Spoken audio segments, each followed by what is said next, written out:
Yeah. Well, there's a dipstick. So that's the gearbox. Good access when you're taking the floor out. Isn't it? That's a better view. You can see the dipstick on the gearbox now. So we'll undo the mountings at the back, and then the bellows, the clutch pedal comes off with the gearbox. I undo that there on the top of it. Take the handbrake off, yeah. Got most of the bolts, one left to take out the bellows in, and drain the gearbox oil. See what that's like.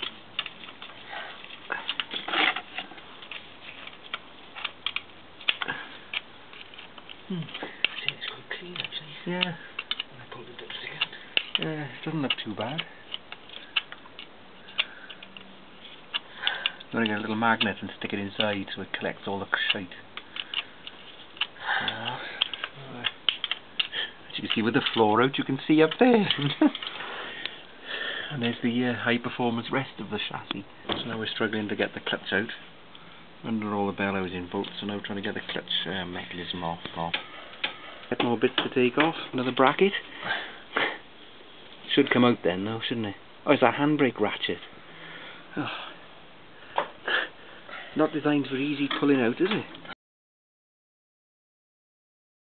So that's the clutch. There's a release bearing in front of you. Yeah, there. Yeah, it seems okay. Oh, sounds a bit gritty. Aye. You can definitely see the wet clutch arrangement with the oil dripping out of the clutch as it's supposed to. Well, that's the problem. It's covered in rust there, and the clutch linings, the cork bits, they're all covered in rust, and the plate is rusted to the face plate. Okay, just work around, levering it off. A nice cracking sound. Oh, there. Make sure we know which way around it goes. There. Oh, look at that, what's that? Well, they circlips off that bit, like that bit that comes through here. Yeah. Me too. So we need some of those. That needs a bit of a clean up. Of course, it's been there a while, hasn't it? 10 years. Oh well. Excellent. Well, that's why the clutch was stuck. Bit of scraping and a light clean and we'll be alright on it. I've given the clutch plate a bit of a clean with a drill, so it still is a bit pitted, but hopefully it'll be alright. If it rusts on again, we'll have to give it a quick skim on a lathe. But then you can see on the other side,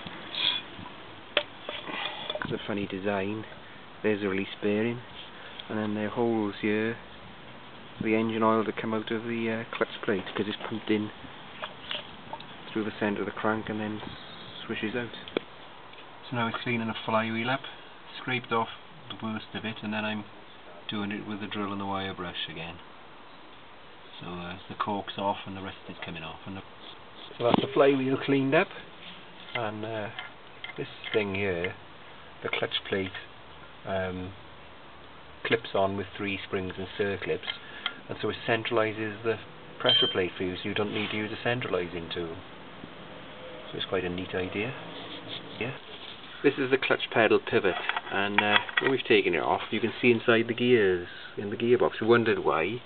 There's a hole drilled in the center there, the shaft, and then it dribbles out here to oil the clutch pedal spindle. There's a handmade gasket, and it goes on the side of the gearbox like that. Now put some oil on the clutch plate, and he's cutting out the gasket that goes between the engine and gearbox. Right, so on goes the clutch plate, just to see how it fits.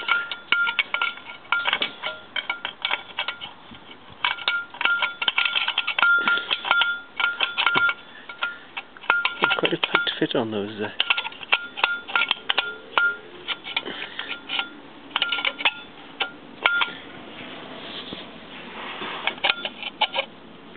I see it centralises on these little spigots here as well.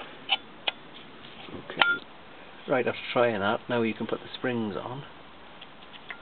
then the clutch plate goes on, and this C clips to hold the clutch plate onto this little spinner thing. Right, with a bit of struggling, we've got the 3 circlips in there, so that holds the clutch then, it's centralised in the plate. So you can see there it's slipping nicely, so the gearbox should just slide in. Now what we're going to do is put the cover on, and then the gearbox in. So that's the cover plate back on, and now bolts in, and then the gearbox in. So now we're doing the bolts up evenly, hand tight, and then tighten them up fully.